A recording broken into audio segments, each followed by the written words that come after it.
Hello aspirants, this is Vaibhav Saini. I am probationary officer in state bank of India. तो आज मैं आपके लिए जो आपका डिमांडेड सेशन था, सबसे ज़्यादा डिमांड्स आ रही थी इंग्लिश की स्ट्रेटेजी को लेके।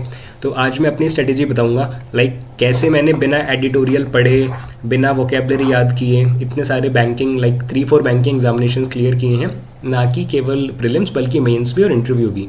तो ये एक तो सबसे पहले मिथ होती है कि मोस्टली फैकल्टी से एडिटोरियल पढ़ो, उनकी वोकैब ढूंढो, वोकैब याद करो, ये सब पागलपन होता है। ये सब मत करो, इसके बिना भी आपका सिलेक्शन हो सकता है और होगा। ठीक है, तो आज मैं आपको अपनी स्ट्रेटेजी बताऊंगा और पसंद आए तो सब्सक्राइब कर देना यार। न्यू सब्सक्राइबर के लिए these all are the examinations which I cleared this year only. तो ज़्यादा टाइम वेस्ट नहीं करते, सीधा चलते हैं स्ट्रेटेजी पर। फर्स्टली, आपका जो प्रीलिम्स हो या मेंस हो, आपका जो इंग्लिश का पेपर डिवाइडेड रहता है वो 3 पार्ट्स में रहता है। One is RC, one is grammar, one is vocabulary. अब आरसी में अगर आप देखें तो आपकी सब चीज़ें आ जाती हैं, मतलब रीडिंग कॉम्प्रिहेंशन में आपका रेफरेंस टू द कॉन्टेक्स्ट आ गया। सेकंड इज़ योर जो आपके पैराजम, ठीक है, इसमें आपकी ग्रामर यूज़ होती है, बट जो मेन इंपॉर्टेंट चीज़ होती है that is your reading comprehension, that is the ability to read, कि आप उसको कितनी क्विकली और कितनी फास्ट रीड करके आप उसका आंसर दे रहे हैं। This is the only game of prelims and mains for English. अब let's move on.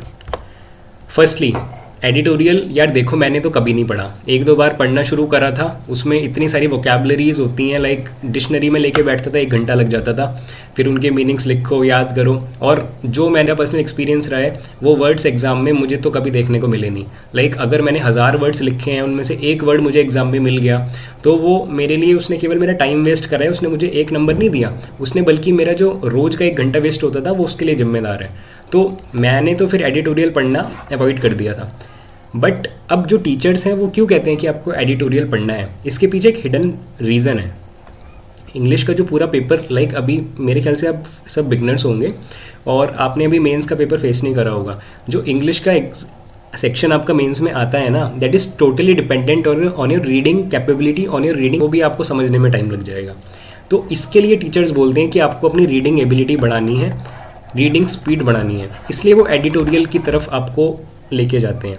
But instead of editorials you can just read any newspaper. English का कोई भी न्यूज़पेपर उठाओ, कोई भी एक उसका पेज खोल लो और बस उसको ऊपर से नीचे तक पढ़ लो। This will increase your reading speed. अब आप कहोगे कि सर उसमें काफ़ी सारे वर्ड्स हैं जिनका मीनिंग मुझे नहीं पता। अब एक बात बताओ, आपके सामने आपका एक आरसी आया एग्ज़ाम में, उसमें सपोज करो 4 वर्ड हैं, आपको उनके मीनिंग्स नहीं पता, बट जब आप पूरा एक सेंटेंस पढ़ते हो ना, पूरा पैराग्राफ पढ़ते हो, तो आपको उन वर्ड्स का मीनिंग पता करने की ज़रूरत ही नहीं पड़ती। आपको एक सेंटेंस पढ़ के ना खुद ब खुद मीनिंग समझ में आ जाता है। ये मैंने खुद ऐसे करा है, तो मैं पर्सनल एक्सपीरियंस के बेस पे आपको बता सकता हूँ। तो आपको यार मेरी तरह ना, मुझे लग रहा है आप में से काफ़ी होंगे, मैक्सिमम होंगे जिनको एडिटोरियल से नफरत होगी, जो ज़बरदस्ती किसी कहने पढ़ रहे होंगे। तो ये मत करो, बस कुछ भी उठाओ इंग्लिश का और पढ़ लो कि आपकी एक पैराग्राफ पढ़ने की स्पीड इंक्रीज़ हो जाए। आपको कोई वर्ड अगर जैसे आप देखें तो आप उसको जल्दी से स्पेल कर पाएँ, जल्दी से रीड कर पाएँ, इतना अपने आप को कैपेबल बना लो बस। उसके लिए अगर आपको नोवेल्स पढ़ने का शौक है, नोवेल्स पढ़ो, प्रीवियस ईयर आरसीज उठा लो, जो प्रीवियस ईयर पेपर्स हैं उनके आरसी पढ़ो, ठीक है। कोई भी इंग्लिश का न्यूज़पेपर ले लो, उसमें वोकैब की चिंता मत करो, बस रीड करना है आपको। और यार एक चीज़ और है, आप अपने फ्रेंड्स के साथ कन्वर्सेट करना स्टार्ट करिए इंग्लिश में। This is particular board students और स्टेट बोर्ड स्टूडेंट्स जिनका इंग्लिश के साथ उतना रिश्ता नहीं रहा, सीबीएसई आईसीएसई वाले तो यार स्कूल टाइम से ही कन्वर्सेशन उनका इंग्लिश में ही होता है, स्कूल कॉलेजेस में। बट जो अपने स्टेट बोर्ड्स के स्टूडेंट्स हैं उनको दिक्कत आती है, मैं ये सब समझता हूँ। तो अपने फ्रेंड्स के साथ, फैमिली मेम्बर्स के साथ इंग्लिश में बोलना स्टार्ट करिए। और जब आप कुछ बोलेंगे ना, भले ही आप गलत बोलें, तो सामने वाला आपको करेक्ट करेगा, तो उस वक्त आपको देखना है कि मैंने क्या गलत बोला, मैंने कौन सा टेंस गलत लगा दिया, कौन सा आर्टिकल मैंने गलत यूज़ किया। तो इससे बहुत फ़र्क पड़ता है। मैंने ये अपने साथ किया है तो मैं बता सकता हूँ।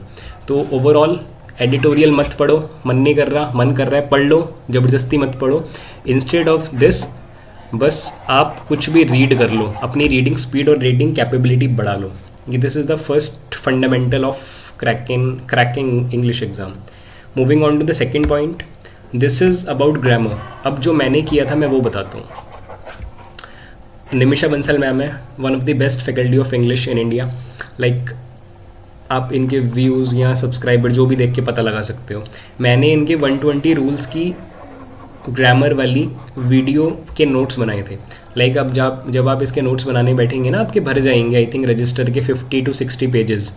ठीक है, आप इनके नोट्स बनाइए इनके रूल्स के, और उन रूल्स को हर वीक एंड और हर वीक आपको रिवाइज करना है। लाइक वो आपके बिल्कुल माइंड में ना प्रिंट हो जाने चाहिए इनके 120 रूल्स। और ये बात पे भरोसा कर लो, इतने रूल्स अगर आपने कर लिए तो इसके बाहर पेपर में कोई ग्रामर का कोई आपको रूल मिलेगा नहीं एग्ज़ाम में। इतना कर लो, सब कवर है। ठीक है, अब मैंने तो अनअकैडमी से किया था, बट अभी मैं सर्च कर रहा था तो इनके मैम के यूट्यूब पर भी ये 120 रूल्स की video free of cost available है, तो यहीं से आप देख सकते हैं। अगर अनअकैडमी है आपके पास तो वहाँ से भी देख सकते हैं। तो दूसरा काम आपको करना है ग्रामर के लिए, यार कोई बुक नहीं पढ़नी, कोई बुक मत खरीदो। ये वो जो भी अपनी चलती है ना फेमस सब वो रखी रह जाती हैं। इनकी वीडियो देखो मैडम की, अपने हैंड रिटन नोट्स बनाओ, उनको रिवाइज़ करो। जितनी बार रिवाइज़ करोगे उतना आपके लिए बेनिफिशियल रहेगा। अब मैंने भी यही किया था और मैंने कुछ नहीं करा ग्रामर के लिए। ठीक है, तो आगे चलते हैं। This is about the grammar. Next is your vocabulary. अब वोकैब के लिए मैंने एज सच कुछ नहीं किया, बट क्योंकि पहले मैं एसएससी का स्टूडेंट था तो तभी से मैंने करना शुरू कर दिया था कि मैं क्या करता था, जितने भी अभी तक प्रीवियस ईयर पेपर्स हैं अपने एसएससी सीजीएल के, सीपीओ के, सीएचएसएल के, उनके में प्रीवियस ईयर्स को मैंने रटना शुरू कर दिया था। और इसके लिए मैंने एंटोनिम्स पे फोकस नहीं करा, क्योंकि एंटोनिम्स यार आपको अपोजिट मीनिंग देते हैं, वो आपके माइंड को उल्टा कंफ्यूज करते हैं, उल्टा मीनिंग बताते हैं। तो बेनिफिट आपका इसमें होगा, आप सिनोनिम, अगर यार आपको मगअप करना है ना, रट्टा लगाना ही है किसी चीज़ का, तो सिनोनिम्स का लगाओ। This will give you complete word and it's meaning. ठीक है, तो सिनोनिम्स आप याद कर सकते हैं, इसको मत ही करो तो अच्छा रहेगा। Next is your one word substitution. ये भी आपको ना कई बार प्रीलिम्स में देखने को मिलता है यार बैंकिंग में। ठीक है, इसको वन वर्ड सब्स्टिट्यूशन को कर लो। और ये बैंकिंग के प्रीवियस ईयर ढूंढना मुश्किल होता है, बट जब आप एसएससी के प्रीवियस ईयर ढूंढने बैठेंगे ना, आपको बड़े आराम से मिल जाएंगे। आप बस गूगल सर्च में यही डाल देना SSC CGL previous year synonyms, तो इसी से आपको मिल जाएगा। मैंने तो बस इतना ही करा था और बहुत अच्छे मार्क्स आ गए थे।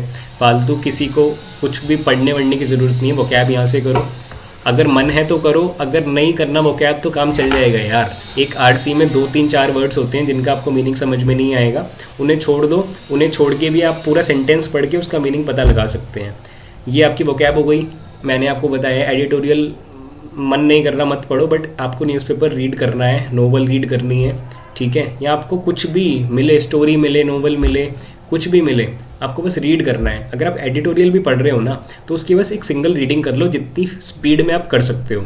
ज़रूरी नहीं है उसके हर एक वर्ड का मीनिंग आपको पता होना चाहिए। जब आप उसका मीनिंग ढूंढने बैठते हैं ना, तभी आपका माइंड परेशान होता है, लाइक मुझे तो ये भी नहीं आता, मैं तो ये भी नहीं जानता।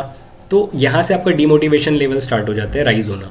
तो ऐसा नहीं करना, बस जितना हो सके उतनी स्पीड में रीड करो, अपनी रीडिंग एबिलिटी बढ़ा लो। बस रीडिंग स्पीड आपकी बढ़ गई, इंग्लिश का पेपर निकल जाएगा। मैं समअप कर देता हूँ। मैंने जो अभी तक आपको बताया, आपको 120 रूल्स जो मैंने बताए उसके नोट्स बनाने हैं, easily free of cost YouTube पर अवेलेबल हो जाएंगे निमिषा बंसल मैम के नोट्स। ठीक है, आपको उनको रजिस्टर में नोट डाउन करना है और उनको रिवाइज़ करना है एवरी वीक। जितना मैक्सिमम रिवीजन दोगे आपको फ़ायदा होगा। बस उसको रट्टा लगा लो यार, मग इट अप। अगर मगअप करना है ना, इसको करो, इन रूल्स को करो।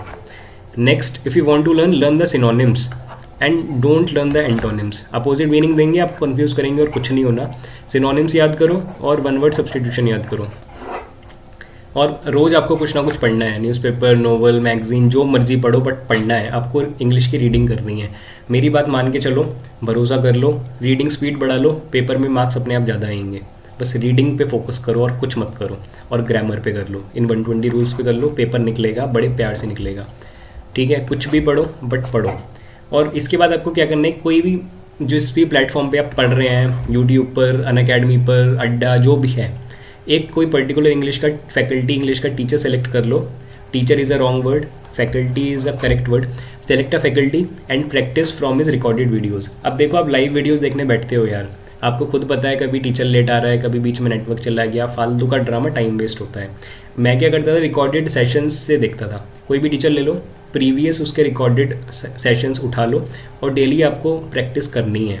भले ही मार्क्स कम आ रहे हैं, बट जो भी आपने 120 रूल्स पढ़े हैं, जो आपने न्यूज़पेपर पढ़ा है, कुछ भी पढ़ा है, अपने देखो, आपको वो रिपीट होता हुआ दिखेगा। लाइक ये तो मैंने पढ़ा था, आपको याद आएगा, लाइक मैंने पेज नंबर 5 पे ऐसा कुछ रूल लिखा था, तुरंत ओपन करके देखो। और प्रैक्टिस आपको डेली करनी है। किसी भी टीचर का ले लो, ऑल आर गुड यार, बट वो थोड़ा सा कभी कभी गाइड करने में दिक्कत कर देते हैं। टीचर्स के एडिटोरियल के बिना, वो कैब के बिना काम नहीं चलेगा। चलेगा यार, मेरा चले, सबका चलेगा, ऐसा कुछ नहीं होता, ठीक है। तो बस उनकी रिकॉर्डेड वीडियोज़ या लाइव वीडियो से डेली प्रैक्टिस करनी है। आपका टाइम बचाएगा अगर आप रिकॉर्डेड वीडियो से कर लेंगे तो, ठीक है। तो ये स्ट्रेटेजी थी जो मैंने अपनाई थी, और यार इन्होंने, इस स्ट्रेटेजी ने मुझे लाइक हर एग्ज़ाम में हेल्प करी। आपका CGL हो, आपका SBI PO, SBI clerk, IBPS PO, IBPS clerk, RRB PO, RRB clerk, मैंने सब दिया है यार। तो हर चीज़ में बस मैंने इसके अलावा कुछ नहीं करा। इसके अलावा बस मैं इंग्लिश में कन्वर्सेट करता था अपने फ्रेंड्स के साथ, फैकल्टीज़ के साथ, फैमिली मेम्बर्स के साथ। तो इतना आपको करना है, इतना कर लो, गोल्डन मार्क्स आ जाएंगे इंग्लिश में, ठीक है। और अभी भी कोई अगर आपका इंग्लिश को लेके डाउट है, किसी भी चीज़ को लेके डाउट है, कमेंट सेक्शन में कमेंट डालिए, मैं विद इन 24 आवर्स आपका रिप्लाई दूंगा। So this is all from my side. Have a good day ahead. Thank you, bye bye.